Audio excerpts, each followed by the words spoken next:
kami silakan kepada Ibu Ketua Konsil Kesehatan, kami kenal dulu ya, Ibu Ariantianaya, disebut dengan Bu Ade biasanya kita punya Bu Ade.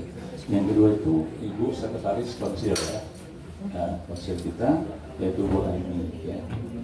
Baik Bu Ade, kami silakan untuk menyampaikan paparannya, sekaligus nanti kita akan diskusi setelah ini. Ya, terima kasih. Assalamualaikum warahmatullahi wabarakatuh. Salam sehat buat kita semua, teman-teman dari pers yang luar biasa. Tentunya karena masih bulan Syawal ya, saya mengucapkan selamat Hari Raya Idul Fitri untuk yang merayakan. Mohon maaf lahir dan batin. Tentunya ini sebagian sudah beberapa kali ketemu saya ya, senang sekali. Sekarang saya memang ditugaskan oleh Pak Menteri sebagai Ketua Konsil Kesehatan Indonesia.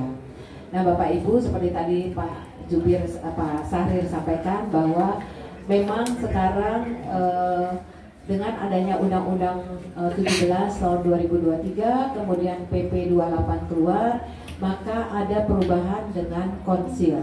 Dulu ada dua, Konsil Kedokteran Indonesia dan Konsil Tenaga Kesehatan Indonesia. Sekarang menjadi satu, menjadi Konsil Kesehatan Indonesia, di mana di dalamnya ada perangkat yang membantu konsil, yaitu Majelis Disiplin Profesi ya, kalau dulu teman-teman tahunya MKKI ya mungkin ya, dan juga ada kolegium. Ada 81 kolegium, saat ini baru 78 yang terpilih kolegium di bawah Konsil Kesehatan Indonesia. Tentunya tugas dan fungsi dari KKI ini menjadi double ya, karena tadinya KKI dan KTKI berbeda, sekarang terpisah dengan dua kepala yang berbeda, sekarang jadi satu kesatuan. Nah, teman-teman sekalian, tentunya Konsil Kesehatan Indonesia ini dibentuk merupakan lembaga non-struktural yang berkedudukan di bawah bertanggung jawab langsung kepada Presiden melalui Menteri Kesehatan, dan tentunya kami bekerja independen ya, kolegium independen, MDP juga independen.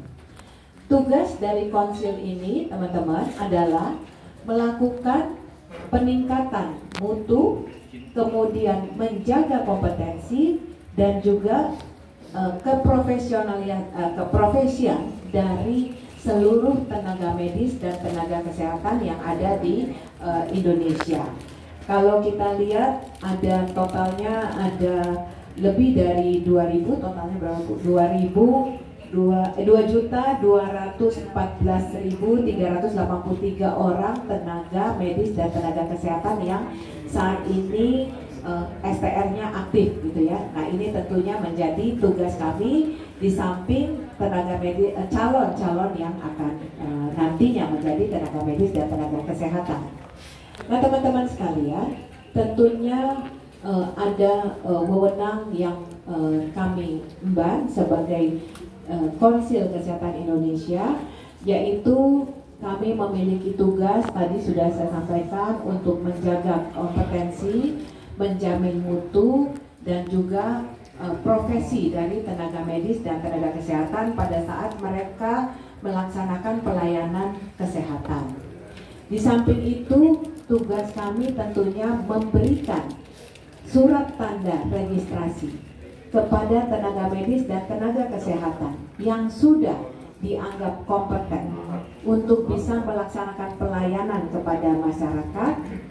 Tetapi di sisi lain, kami juga mempunyai kewenangan untuk menonaktifkan atau mencabut STR dari tenaga medis dan tenaga kesehatan yang ternyata pada saat mereka di lapangan mereka tidak kompeten, mereka melanggar etik profesi, maka ini juga menjadi kewenangan dari KKI. STR ini adalah sangat penting untuk tenaga medis dan tenaga kesehatan, karena dengan STR ini maka tenaga medis dan tenaga kesehatan akan bisa mengajukan surat izin praktek untuk mereka berpraktek melayani masyarakat. Nah, ini yang menjadi tugas dari konsil. Di bawahnya ada dibantu oleh Majelis Disiplin Profesi. Majelis Disiplin Profesi di sini tentunya akan mengawal dari sisi hukum apabila ada pengaduan-pengaduan. Pengaduan ini bisa macam-macam. Pengaduan kepada dokternya, ya, dan juga mungkin bisa karena apa? Pengaduan dokternya dianggap bersalah, gitu ya, atau kemudian dokternya juga kemudian ada masalah dianiaya, ada juga tuh, ya kan? Bukan hanya dokter yang bersalah gitu ya. Nah, inilah Majelis Disiplin Profesi yang kemudian akan bertugas untuk melakukan investigasi. Apabila kemudian ranah dari kasus ini merembet, dianggap sebagai tindak atau pelanggaran etik profesi, maka itu akan diselesaikan di KKI, gitu ya. Tetapi kalau sudah masuk ke ranah pidana, gitu, seperti kejadian yang sebelum ini ya, mungkin yang didengar itu, maka MDP melalui KKI akan melaporkan ke pihak berwajib untuk dilakukan tindakan lebih lanjut. Ya. Nah, karena itu tentunya kalau ini masih dalam level profesi, tidak boleh kemudian dari kepolisian kemudian turun dulu. Tapi setelah berapa hari kami mendapat janji layanan itu yang harus diselesaikan, maka barulah kita harus segera melaporkan. Dan juga satu lagi ada kolegium, di mana kolegium ini adalah merupakan cabang dari ilmu-ilmu yang ada, ya, dan mereka merupakan kelengkapan konsil. Mereka yang melakukan pemastian bahwa kompetensi dari seluruh nakes-nakes ini masih mengikuti atau sesuai dengan persyaratan, dan merekalah yang melakukan continuous improvement kepada para tenaga medis, tenaga kesehatan yang ada di lapangan supaya terjaga terus kompetensinya sehingga masyarakat bisa terlayani dengan baik. Nah, teman-teman, tentunya dalam hal ini kami senang sekali ya, karena kami berharap dengan adanya teman-teman semua, Konsil Kesehatan Indonesia ini juga bisa lebih banyak diketahui oleh masyarakat, sehingga mereka tahu kemana mereka harus mengadu kalau ada masalah-masalah seperti itu. Nah, itu saja dari saya dulu. Nanti mungkin selanjutnya ini mau disampaikan. Nah, mungkin saya sedikit menyampaikan adanya kasus ya yang kemarin ya. Ini kayaknya teman-teman yang ini ya. Jadi teman-teman, ada yang kita terima ada 2 kasus yang berdekatan gitu ya, kebetulan gitu. Jadi Bu Wi itu sampai pusing, ini kenapa saya ini di WA-in terus gitu ya. Nah, pertama adalah kasus PAP yang di Hasan Sadikin, betul ya? Hasan Sadikin, dokter residen anestesi. Nah, teman-teman sudah tahu kasusnya sudah masuk ke ranah penegak hukum, sudah dinyatakan sebagai TSK ya, tersangka. Nah, kami sudah mendapatkan laporan secara resmi baik dari Paskesnya yang kemudian disertai juga dengan kepolisian, surat dari kepolisian status status residen ini. Maka tentu kita harus bergerak cepat. Kami sudah mencabut STR dari yang bersangkutan ya. Dan kami sudah berkoordinasi dengan Dinas Kesehatan di Jawa Barat ya, baik itu di provinsinya, kabupaten kotanya, PPSP-nya, untuk mencabut semua SIP dari dokter tersebut. Karena Bapak Ibu, tanpa STR maka otomatis SIP-nya gugur. Nah, kemudian kemarin kita mendapatkan kasus lagi, satu laporan yang di Garut gitu ya, ini yang paling dekat. Nah, kasus yang di Garut ini karena menyangkut, kalau yang di Hasan Sadikin ini kan lebih ke arah tindak pidana ya. Tetapi kalau yang di Garut ini adalah diawali dengan etika profesi yang dilanggar oleh dokter tersebut. Nah, untuk itu MDP sudah melakukan investigasi ke lapangan karena harus ditangani oleh Majelis Disiplin Profesi. Kemarin malam mereka sudah melaporkan, ternyata hasil investigasinya ada tindak pidana yang dilakukan ya, sehingga kemudian disampaikan ke pihak berwajib untuk ditindaklanjuti dan juga sudah disampaikan ke kami, ke konsil, sehingga untuk melakukan perlindungan kepada masyarakat maka STR yang bersangkutan, dokter yang bersangkutan sudah kami nonaktifkan untuk sementara sampai menunggu dari dari penegak hukum. Nantinya akan kita lanjutkan ke tahap selanjutnya, tentu ini kami masih menunggu ya. Nah teman-teman, inilah proses yang saat ini saat ini terjadi. Tentu kami sangat menyayangkan dengan adanya dua kasus ini yang berdekatan dan dilalahnya di Jawa Barat semua lagi ya, gitu ya. Mudah-mudahan ini adalah kasus yang terakhir gitu ya, tidak muncul kasus-kasus lain. Tetapi intinya pengawasan itu memang harus terus kita lakukan. Tentu ini adalah menjadi tugas konsil bekerja sama dengan Kementerian Kesehatan. Demikian dari saya, Pak Jubir. Terima kasih. Saya kembalikan ke Pak Jubir.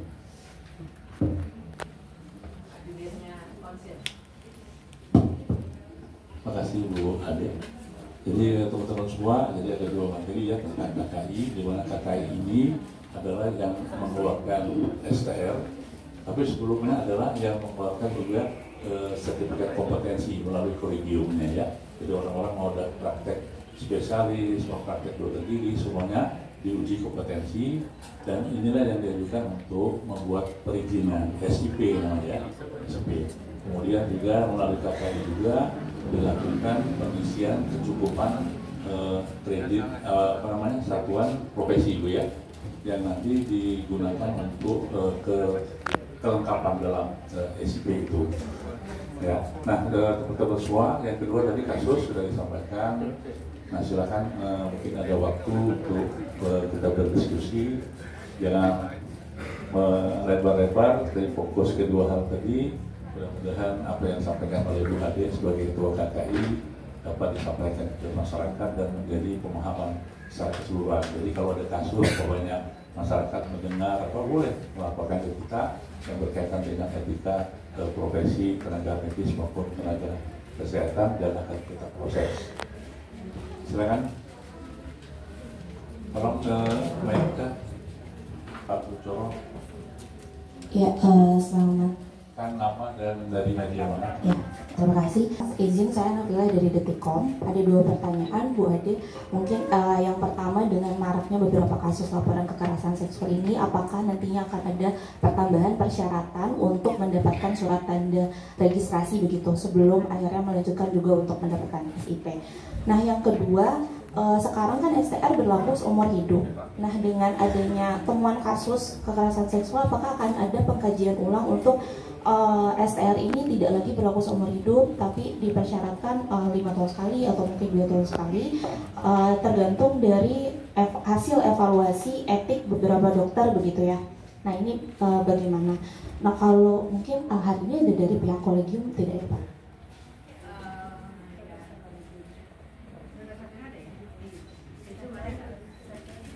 Ya, kalau benar mungkin ada pertanyaan sedikit terkait SOP begitu ya.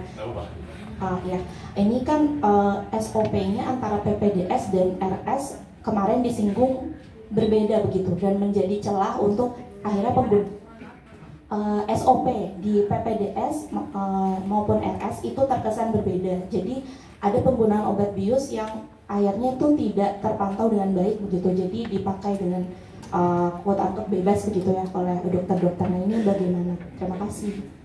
Ya. Ibu mau dijawab dulu atau satu lagi? Ya, baik. Pertanyaan yang pertama mungkin menanggapi kasus-kasus yang sekarang muncul ini kan sebenarnya kan bisa dikatakan seperti fenomena gunung es gitu ya, karena banyak kasus juga yang sebenarnya bukan kasus yang baru, cuma akhirnya baru ke blow up sekarang dan semakin banyak sekarang yang mungkin akhirnya melaporkan begitu ya. Nah ini sekarang upaya dari Konsil Kesehatan Indonesia sendiri seperti apa begitu melihat kasus ini? Apakah kemudian juga ada intervensi yang strategis begitu, jadi tidak hanya mengatasi kasus per kasus begitu ya? Jadi apa yang mungkin akan dilakukan secara menyeluruh, secara sistematis begitu untuk menghadapi ini? Dan kemudian yang kedua, bagaimana juga evaluasi untuk nanti ada assessment berkala begitu ya? Kan kalau mungkin sebelumnya ada STR yang setiap 5 tahun sekali dilakukan untuk akhirnya melakukan penilaian ulang begitu kepada tenaga kesehatan dan tenaga medis. Nah sekarang dengan mungkin tadi melanjutkan pertanyaan sebelumnya kan, STR sekarang kan berlaku seumur hidup, dan kemudian bagaimana evaluasinya begitu agar tadi juga ada penilaian secara berkala begitu yang memastikan bahwa memang bisa diteruskan begitu. Ya. Terima kasih. Tapi juga ada ranah PPS mungkin di sana. Iya. Jadi ini mungkin Mbak Novila ya dari Detik ya. Apakah akan ada penambahan persyaratan STR? Nah, STR ini diberikan gitu ya, tentunya setelah mereka dianggap kompeten gitu ya. Nah, yang menyatakan mereka kompeten tentu bukan konsil, tetapi dari kolegiumnya masing-masing gitu. Nah ini tentu akan kita kembalikan lagi ke kolegium karena independensi ya gitu ya. Kita akan berkoordinasi dengan kolegium, ini untungnya kolegium ada di dalam kita, untuk kemudian mereka mereview kembali pada saat mengeluarkan serkom ya, dianggap sudah lulus, apa-apa saja persyaratan yang sudah harus dipastikan sehingga kasus ini tidak terjadi lagi gitu ya. Kemudian pertanyaannya adalah bagaimana dengan STR? Mungkin ini sekaligus saya jawab dua ya, STR. Teman-teman sekalian, STR ini adalah surat tanda registrasi bahwa seseorang ini sudah selesai pendidikan dan sudah lulus sehingga dianggap kompeten, gitu ya. Tetapi ketika mereka kemudian akan berpraktek, maka mereka harus mendapatkan surat izin praktek, gitu ya. Nah, apa yang dilakukan? Yang dulu STR-nya dibikin 5 tahun sekali, SIP-nya dibikin 5 tahun sekali. Kalau sekarang enggak, SIP-nya lah yang dibuat 5 tahun sekali. Karena kenapa? Karena kan SIP ini loh yang penting untuk pada saat melayani, gitu ya, teman-teman. Mereka harus memenuhi SKP, mereka harus pelayanan sekian banyak gitu ya, logbook dari masing-masing, barulah SIP mereka 5 tahun sekali boleh diperpanjang. Kalau STR enggak. Saya contohnya, saya ini dokter gigi. Saya pertama kali saya selesai, saya udah kompeten dong sebagai dokter gigi, saya sudah mendapatkan STR. Tapi karena pekerjaan saya tidak lagi melakukan praktek, apakah kemudian saya boleh berpraktek? Nggak boleh. Dulu waktu awal karena baru dapat STR, baru lulus saya boleh praktek. Tapi sekarang saya sudah lebih dari 5 tahun saya tidak berpraktek, maka saya mengajukan SIP itu tidak bisa, teman-teman. Saya harus uji kompetensi lagi, memastikan skill saya bahwa saya mampu, baru saya mendapatkan SIP. Gitu. Jadi teman-teman nggak usah khawatir dengan STR seumur hidup ini, karena yang nanti pegangan saya pada saat berpraktek adalah SIP. Nah, SIP ini pada saat memperpanjang, kita akan meminta masukan dari vaskes di mana dokter ini atau tenaga kesehatan ini bekerja, gitu ya. Karena apa? Mereka yang tahu saya jadi buta huruf apa enggak, saya jadi tremor apa enggak, gitu kan. Nanti mereka harus memberikan laporan ke kami yang akan menjadi masukan, gitu ya. Apakah mungkin diperpanjang SIP-nya, gitu, teman-teman, ya. Karena yang penting itu adalah itu ketika mereka melayani. Selama vaskesnya bilang oke, semua oke, maka nggak ada masalah, mereka boleh melanjutkan. Saya juga harus ikut seminar apa segala macam. Jadi sekarang teman-teman, walaupun saya ketua KKI, saya nggak punya SIP, gitu. Karena saya nggak pernah praktek. Kalaupun saya mau praktek nih, saya harus ujian lagi, dan saya juga nggak tahu mampu apa enggak, gitu ya. Saya takutnya orang yang nggak mau datang ke tempat saya, gitu ya. Nah seperti itu. Nah, bagaimana dengan dari Kompas tadi ya Mbak ya, gitu ya. Bagaimana dengan kasus ini yang semakin marak? Ya, gini ya, tentu kita semua nggak ada yang berharap kasus ini bertambah, tetapi bukan tidak mungkin ya. Kemudian masyarakat itu jadi melek gitu ya sekarang.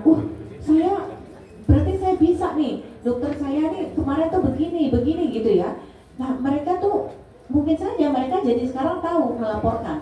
Mereka tahu, oh mereka ke KKI, mereka akan melaporkan supaya dokter-dokter yang atau tenaga kesehatan yang melakukan tindakan-tindakan yang tidak sesuai ini tentu harus mendapatkan sanksi supaya menimbulkan efek jerah, gitu ya. Ini sangat bagus sekali karena efek jerah itu harus ada.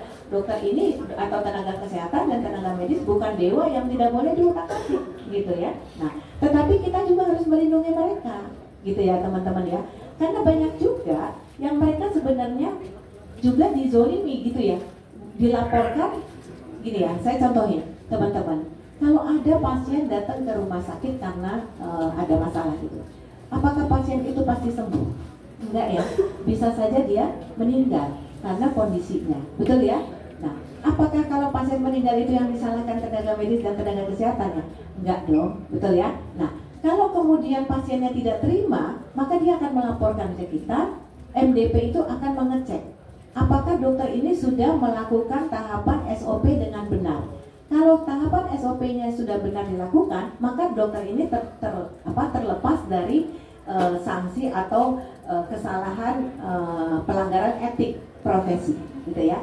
Tetapi kalau ternyata memang ada SOP yang tidak dilalui, tidak diikuti, dan ternyata pasiennya kemudian ada masalah, maka ini bisa ada sanksi kepada tenaga medis maupun tenaga kesehatan.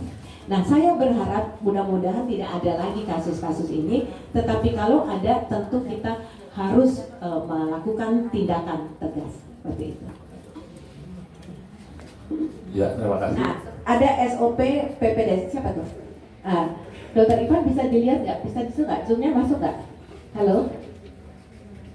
Iya, ada masuk Zoom, ada di sini bisa nggak Zoom-nya? Teman-teman? Halo? Mbak? Selamat siang, Ibu. Iya, Dokter Ivan di mana ya? Masuknya di mana? Kelihatan nggak mukanya? Oke. Iya, udah. Dokter Ivan tolong bantu saya ya, ini Pak Nikan.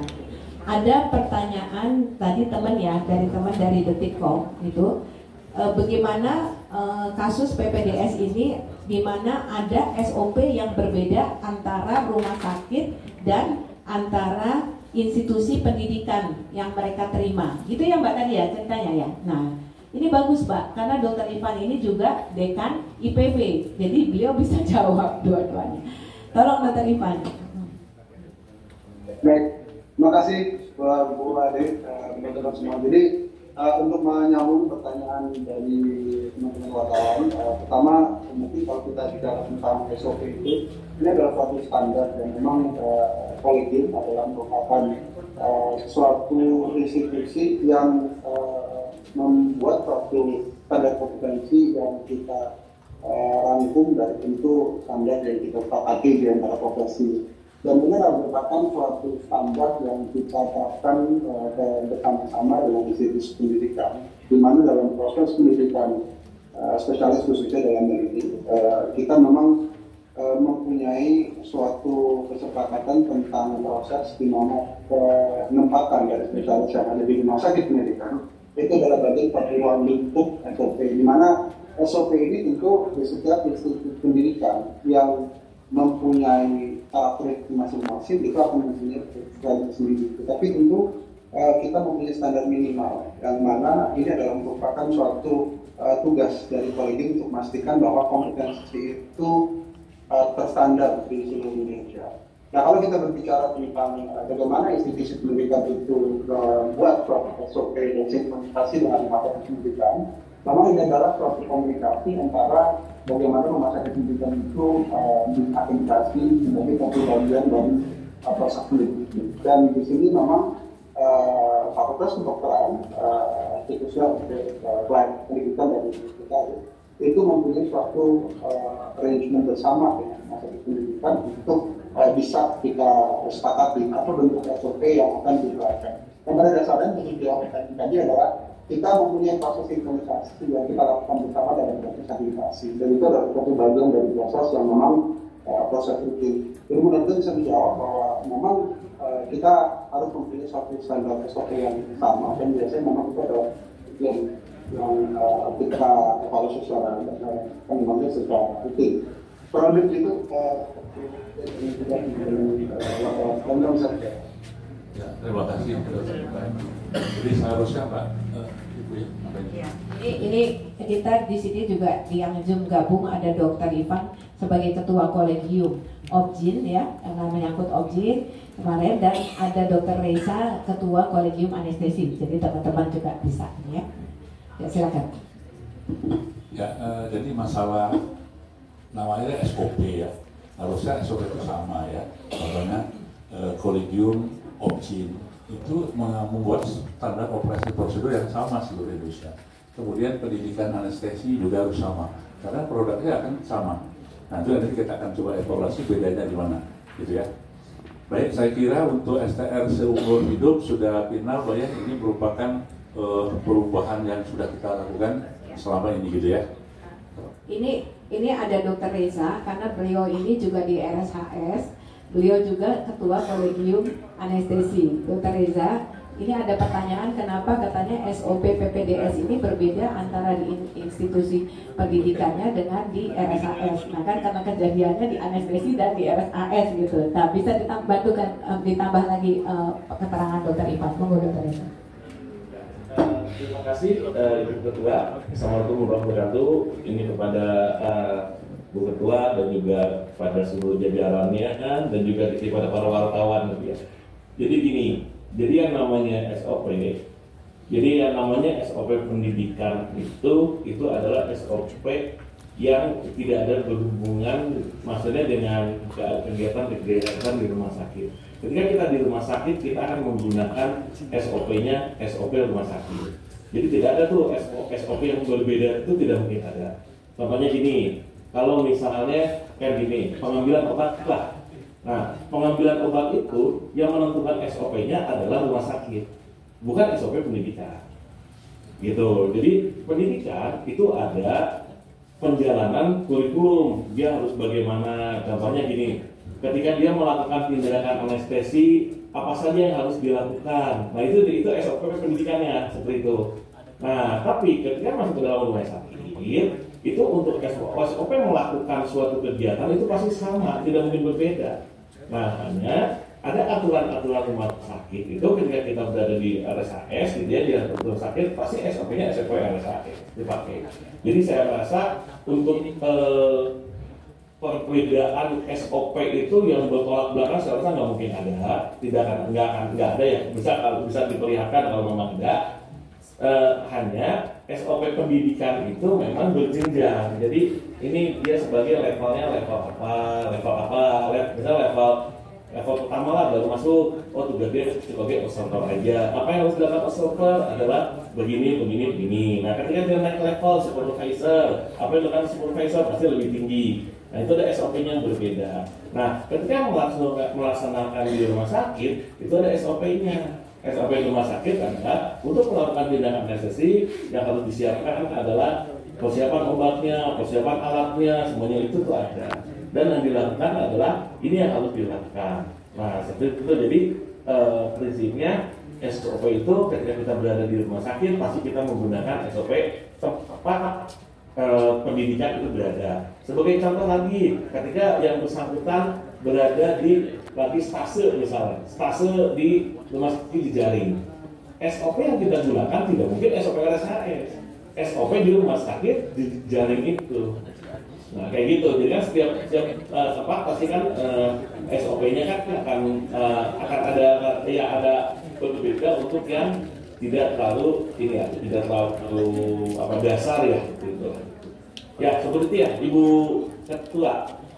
Ya, saya kira sama ya. Jadi SOP jangan lagi katakan berbeda SOP sama, enggak ya, tergantung apa SOP-nya ya.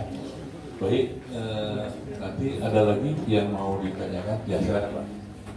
Tolong mic-nya. Perkenalkan, nama saya Alia dari Reporter Kumparan. Jadi saya izin bertanya terkait tadi kan ada perbedaannya antara dokter Guna dan dokter MSF terkait pencabutan STR. Mungkin untuk penegasan saja, kenapa sih kalau MSF ini tidak dinonaktifkan secara, maksudnya secara permanen, tetapi lebih ke sementara? Ada alasannya gak? Nah selanjutnya kemarin juga kan dari Kemenkes dan juga KKI juga sudah melakukan penelusuran kan terkait dokter MSF ini langsung ke Garut.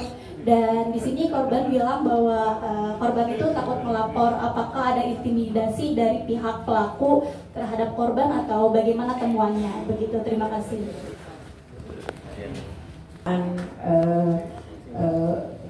Pencabutan STR-nya.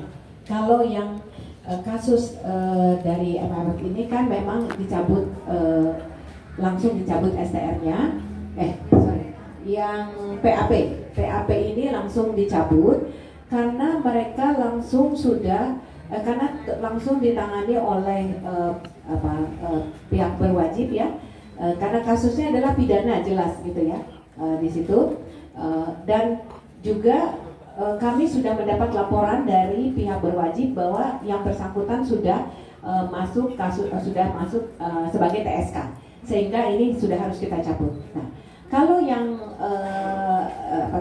satu lagi yang MSF ya, itu baru kemarin selesai MDP yang turun ya, dan sudah sampai di pihak berwajib, sudah kita sampaikan karena ada indikasi kasus pidana. Kalau nanti statusnya sudah jelas, maka kita pun akan menaikkan status pencabutan STR-nya, gitu ya. Clear ya? Clear. Ada lagi? Silakan. Ya, Mas.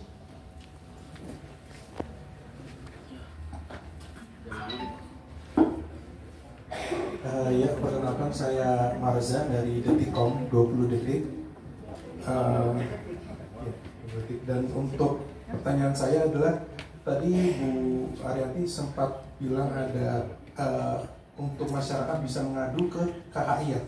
Nah, itu sejauh mana sih Bu, kalau misalkan amit-amit mungkin ada kasus lagi, sejauh apa KHI akan berkontribusi? Apakah mungkin dari sisi korbannya kan, apakah mungkin dari sisi pelakunya, si dokter dan lain sebagainya, dan apakah mungkin juga ada kerjasama dengan polisi setempat? Ya, sebelum Bu Ade menjawab, tolong slide yang alur pengaduan ditayangkan.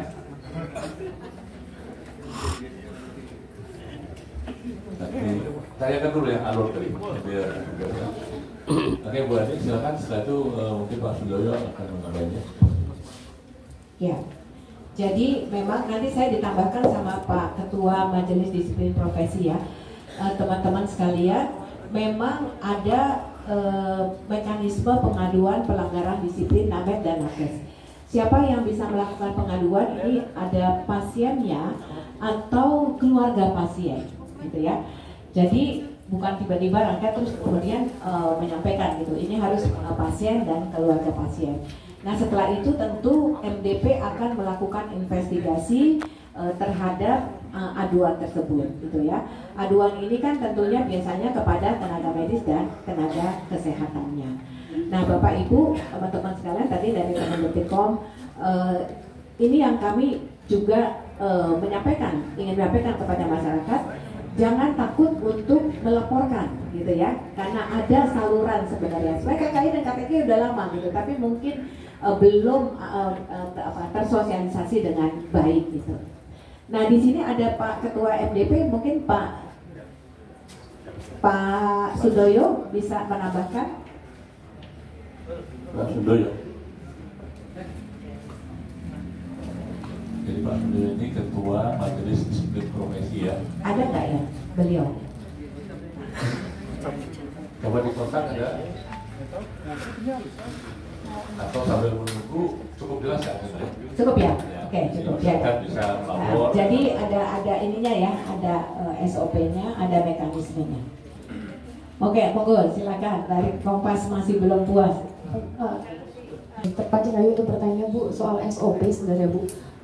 Mungkin pertama saya ingin tanya, kan banyak masyarakat yang belum tahu secara pasti sebenarnya SOP pelayanan seperti apa, karena kan sebagai pasien kebanyakan manut-manut aja begitu ya Bu ya, dokter ketika diperiksa sendirian, oh ya itu dianggap normal. Nah sebenarnya SOP seperti apa Bu yang mungkin juga harus diketahui masyarakat yang memang ini untuk perlindungan dan keamanan, menjamin keamanan dari pasien itu yang pertama Bu. Dan yang kedua, ini mungkin saya mau tanya ke Kolegium Anestesi dan juga Objin, untuk kasus yang di RSHS ini sebenarnya apakah berarti di situ ada pelanggaran SOP begitu yang untuk anestesi, karena kan ini kan penggunaan obat bius yang mungkin juga dinilai kurang tepat atau seperti apa, dan kemudian juga pelaksanaan pelayanannya juga ternyata dilakukan sendiri sampai akhirnya bisa terjadi kekerasan seksual di rumah sakit begitu ya. Dan mungkin juga yang untuk Objin itu juga sebenarnya seperti apa SOP-nya yang memang seharusnya bisa diketahui oleh pasien begitu ya, atau mungkin ibu hamil ketika pemeriksaan USG begitu, yang mungkin juga bisa diketahui dan sebagai perlindungan dari pasien itu. Terima kasih. Ya, terima kasih. Ini Dokter Irfan masih gabung? Dokter Irfan? Masih Pak, masih Pak. Oke, jadi sebelum Dokter Reza juga, saya kira bisa didengar apa yang menjadi pertanyaan dari Kompas tadi, yaitu SOP ya kayak apa sih sebetulnya perlu diketahui masyarakat agar masyarakat juga merasa aman dan terlindungi.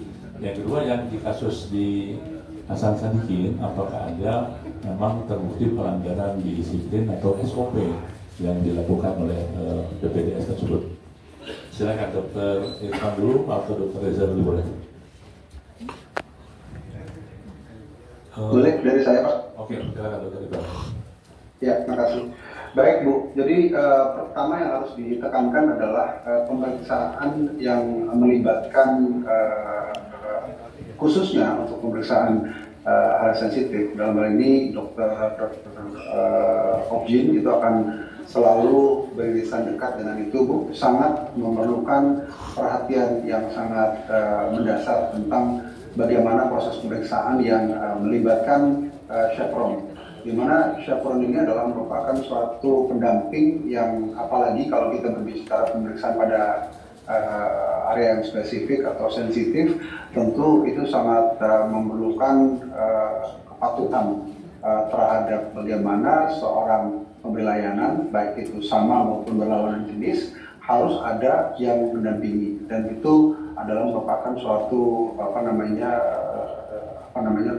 praktek yang kita harapkan sebagai praktek minimal standar yang diterapkan. Jadi dalam konteks untuk pemeriksaan Objin, dalam hal ini keberadaan perawat sebagai pendamping itu adalah merupakan hal yang sangat mandatori dalam. Terima kasih.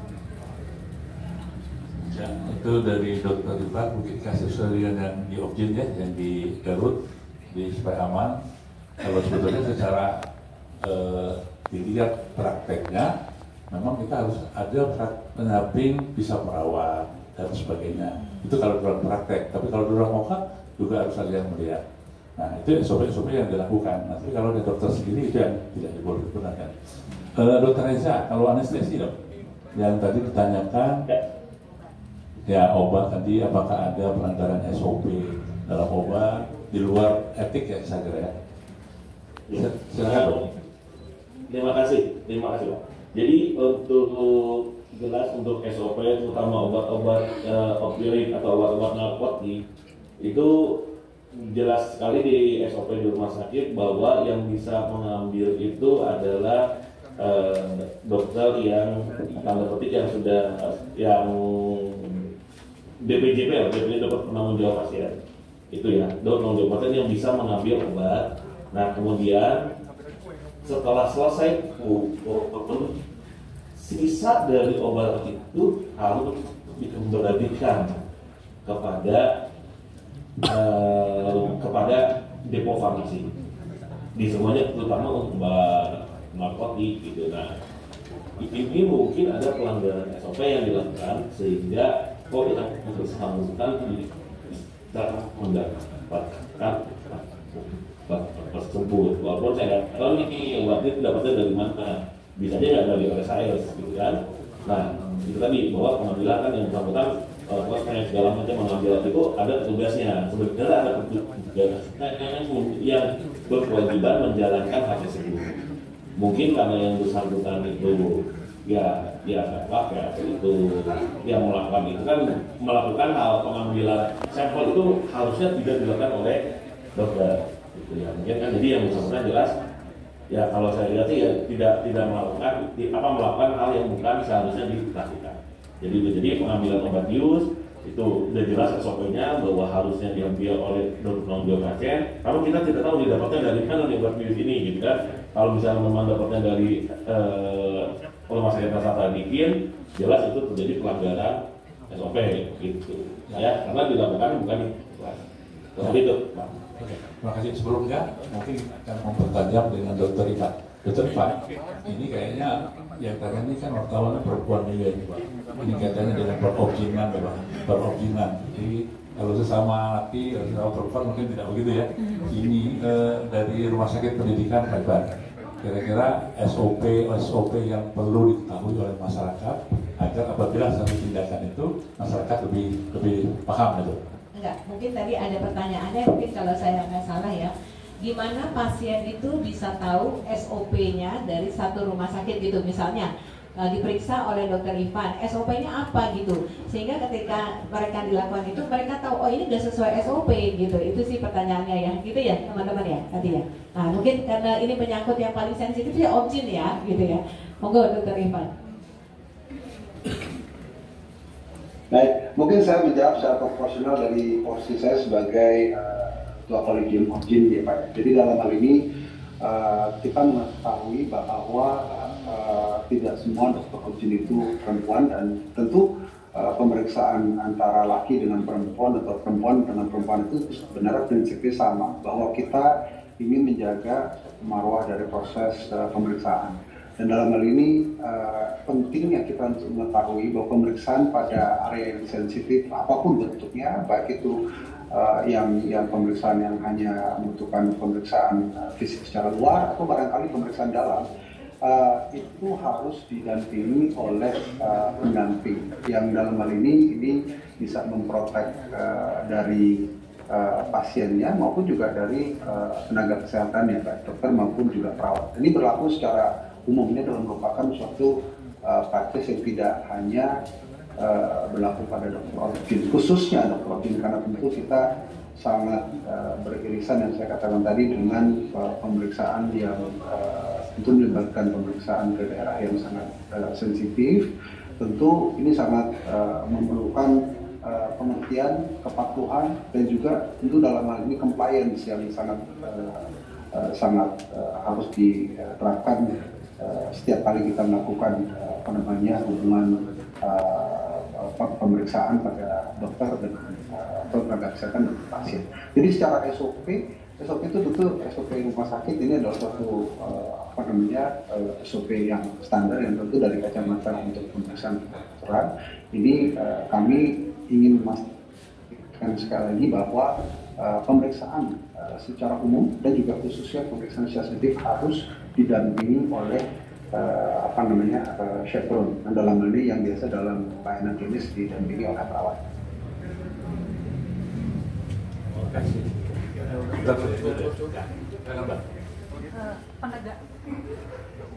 Izin Bapak Ibu, Dr. Ivan, saya mau penegasan saja sedikit. Tadi kan yang dibicarakan itu mungkin saya lihat dari Idea Times, mungkin yang tadi saya tangkap itu yang dijelaskan itu mungkin lebih ke arah ada yang menemani begitu ya. Jadi ada tenaga kesehatan lainnya. Tetapi bisa dijelaskan nggak lebih detail terkait dengan konsen si pasiennya? Apakah dia dijelaskan tubuhnya boleh dipegang? Apakah memang ada mekanisme ketika dokter menjelaskan, Ibu, Bapak saya izin memegang area ini ya? Apakah ada mekanisme seperti itu? Apakah ada formnya atau bagaimana? Dan itu memang harus sesuai dengan indikasi medis atau tidak? Begitu sih Pak, penegasan aja di penjelasan SOP itu. Terima kasih.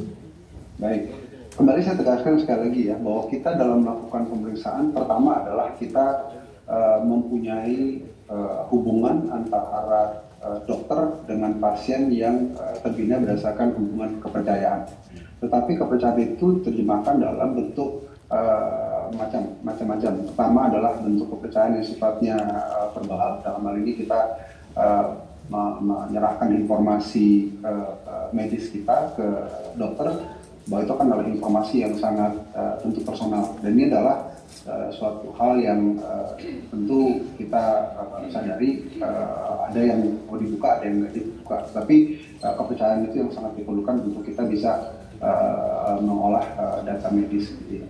Nah, pada saat kita melakukan pemeriksaan, nah ini apalagi kalau kita bicara tentang pemeriksaan yang sifatnya fisik yang saya sampaikan tadi, izin itu baik itu secara verbal maupun secara written consent itu memang diperlukan pada beberapa hal yang memang punya indikasi medis. Tapi pemeriksaan fisik dalam hal ini konsensual yang diberikan adalah pada saat minimal dokter itu melakukan pemeriksaan, izin itu adalah bagian dari suatu proses bahwa betul dikatakan, maaf ibu saya periksa, maaf ibu saya akan melakukan pemeriksaan dalam hal-hal yang memang merupakan suatu izin yang kita minta.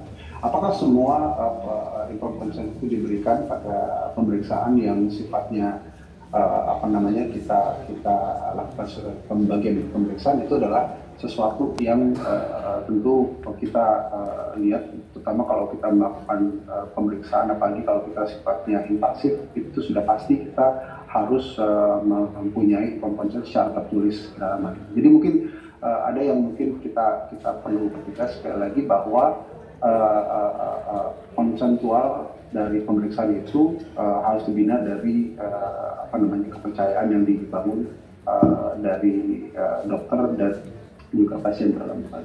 Terima kasih. Ya, jadi intinya gitu ya, setiap dokter atau petugas kesehatan yang akan melakukan pemeriksaan tindakan harus disampaikan kepada pasien. Nah, kalau berkaitan dengan tindakan ya yang lebih khusus seperti yang Dr. Ivan katakan, maka ada yang disebut dengan informed consent. Dijelaskan betul dan pasien atau keluarga harus tanda tangan. Itu ya, itu sebenarnya sudah ada di akreditasi semua. Tinggal masalahnya diikuti atau tidak dan masalahnya ya. Ya ini dulu yang dari tadi nanya. Silakan Mbak. Mbak yang paling kecil ini kayaknya. Baik, terima kasih Bapak atas kesempatannya.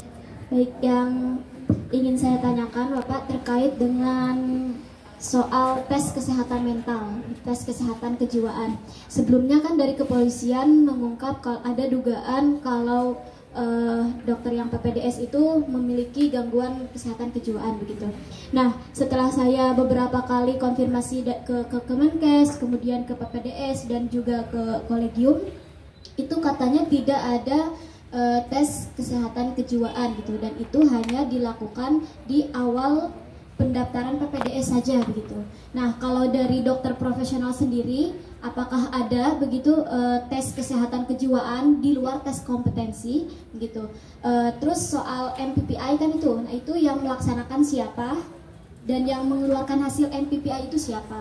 Dan yang ketiga terkait dengan tadi sudah disebutkan begitu soal sudah dicabut izin STR dan yang lain-lain, tapi saya belum mendengar begitu hasil evaluasi dari Konsil Kesehatan ataupun dari Kementerian Kesehatan soal si kondisi si kondisi pelaku ini gitu, baik yang di Garut maupun yang di Bandung. Nah, itu hasil pengawasannya seperti apa? Apakah mereka memiliki dugaan kesehatan gangguan kejiwaan itu atau bagaimana begitu? Terima kasih. Tadi kan infonya baru dari kepolisian patokannya itu tersangka atau enggak. Nah, dari secara ke orangnya sendiri itu sudah ada cek sendiri apa belum begitu? Terima kasih. Ya, jadi memang ada karena yang KKI ada yang mungkin di luar itu. Silakan Bu Ade, tes kesehatan mental dan pengawasan kepada kedua pelaku ini gitu ya. Ya. Jadi teman-teman sekalian, bahwa memang tes kejiwaan ini menjadi atau MMPI ini menjadi suatu keharusan ketika seseorang mau masuk menjadi peserta atau residen dari satu prodi spesialis gitu ya. Kalau MMPI ini nggak lulus, pasti mereka tidak akan bisa lolos. Dan MMPI ini dilakukan oleh rumah sakit tertentu yang memang punya, seperti kalau kita tuh kayak TOEFL gitu tuh nggak semua rumah sakit bisa kan gitu, nggak semua orang bisa melakukan tempat. Jadi ada memang unit-unit di rumah sakit di Kemenkes juga ada beberapa rumah sakit ya yang bisa ditunjuk bisa melaksanakan MMPI ini. Nah, memang MMPI ini hanya dilakukan pada saat awal mereka masuk gitu ya. Nah, inilah yang kemudian menjadi concern kita berikutnya, akan bekerja sama dengan kolegium, karena pada saat penerimaan peserta baru maka ketua-ketua kolegium ini ikut ada di dalamnya gitu ya, yang juga menentukan bagaimana agar MMPI ini bisa dilakukan secara berkala. Ya, bisa misalnya kita nanti berkoordinasi dengan Kementerian Kesehatan, bekerja sama dengan rumah sakit tempat presiden ini berada. Apakah MMPI ini memang perlu dilakukan pengulangan, entah 6 bulan sekali atau 1 tahun sekali gitu ya?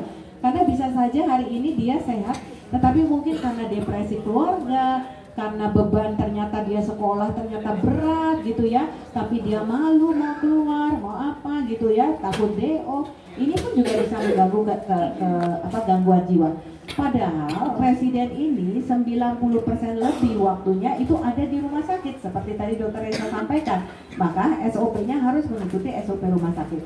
Nah, mereka ada di rumah sakit, mereka bersentuhan dengan pasien, maka kejiwaan mereka itu harus terus dijaga, gitu ya teman-teman ya. Kemudian bagaimana dengan dokter-dokter profesional gitu ya. Nah, ini juga tentunya bagian dari tugas dari si Vaskes yang memberi pekerjaan untuk melakukan evaluasi. Karena nanti pada saat mereka mendapatkan SIP, maka itu ada juga rekomendasi dari si Vaskesnya bahwa mereka sudah melakukan pelayanan kepada pasien selama 5 tahun, berjalan baik, tidak ada masalah, tidak ada catatan, dan tidak ada gangguan, maka itulah salah satu persyaratan untuk SIP mereka diperpanjang. Jadi tentunya Vaskes ini bertanggung jawab sekali terhadap profesi dokter-dokter atau tenaga kesehatan yang bekerja di dalamnya, gitu ya, seperti itu. Nah, kemudian yang ketiga adalah kondisi pelakunya. Nah, teman-teman, tentunya ini nanti di dalam pemeriksaannya, maka pihak yang berwajib akan didampingi oleh konsil, dalam hal ini tentunya dari Majelis Disiplin Profesi yang akan ikut juga di dalamnya, dan juga biasanya dari pihak kepolisian pasti akan meminta ahli dari kolegium terkait, gitu ya, dalam proses pemeriksaannya. Nah, dalam hal ini tentu saya belum bisa menjawab karena kasusnya masih baru, masih dalam proses pemeriksaan. Ya.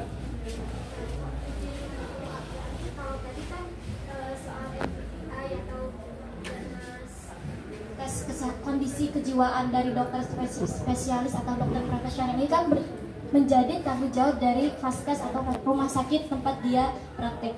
Berarti kalau dalam hal ini kedua dokter itu terbukti memiliki gangguan kejiwaan, berarti itu yang bertanggung jawab rumah sakit dan Vaskes itu, Ibu. Ya, kita mesti lihat bahwa artinya gini, artinya kita kedepannya menghimbau agar si Vaskes ini lebih harus memberikan perhatian, dan SOP itu harus benar-benar dipastikan ya, supaya kalau ada gangguan atau kelainan jiwa yang dilakukan yang menyebabkan tentunya ada pelanggaran SOP yang dilakukan, ini bisa segera dideteksi seperti itu, gitu ya. Nah, kalau seperti Rasam Sadikin ini juga dia bukan bekerja di situ, tetapi menjadi residen, gitu ya. Nah, kalau yang satu memang bekerja seperti itu. Saya tambahkan dulu, jadi ini menjadi concern kita bersama ya, bukan hanya KKI, Kementerian Kesehatan, Kementerian Pendidikan dan Kebudayaan atau Ristek.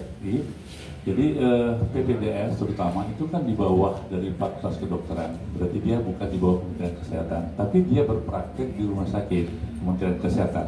Jadi concern kita kalau ingin menunjukkan bagaimana pemeriksaan kejiwaan itu harus bersama-sama, ya. Jadi akan disepakati bersama-sama karena akan berkaitan dengan pembiayaan juga dan seterusnya.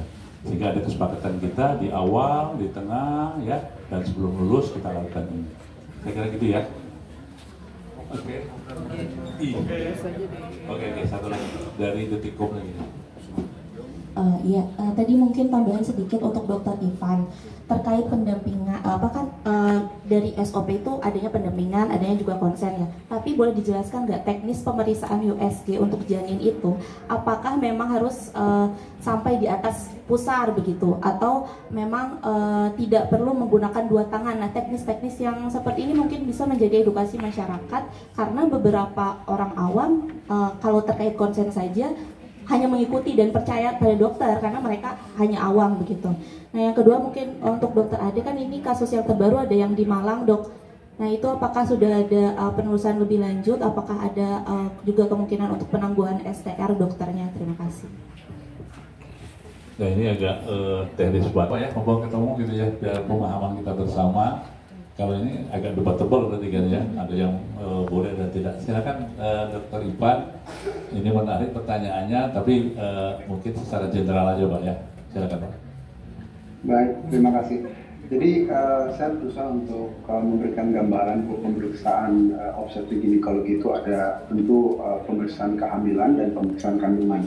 Jadi dalam hal ini kalau kita bicara tentang pemeriksaan kehamilan, ini akan berkaitan dengan evaluasi perkembangan dari pertumbuhan janin yang umumnya kita mengakses berdasarkan pembesaran dari rahim. Nah tentu ada dua pemeriksaan yang biasanya kita lakukan sebagai pemeriksaan rutin untuk obstetrik ini, yaitu pemeriksaan fisik luar di mana kita melihat berapa membesar rahim dengan mengukur tinggi fundus uteri namanya. Dan itu kalau kehamilan itu seperti kita tahu dari mulai awal kehamilan sampai 9 bulan kehamilan itu akan terjadi pembesaran rahim yang tentu akan bervariasi dari masing-masing kehamilan. Tapi intinya adalah kita melakukan pemeriksaan itu berdasarkan indikasi di mana tentu area-area yang kita akan periksa adalah memang area yang memang dibutuhkan untuk mengetahui perkembangan janin tadi. Nah, andai kata pemeriksaan USG itu dilakukan, memang pemeriksaan USG obstetrik itu dilakukan untuk mengetahui perkembangan janin dan itu sangat bergantung pada kehamilannya, dan ini memang kita umumnya apapun yang kita lakukan kita harus minta izin kepada pasien untuk melakukan pemeriksaan tadi.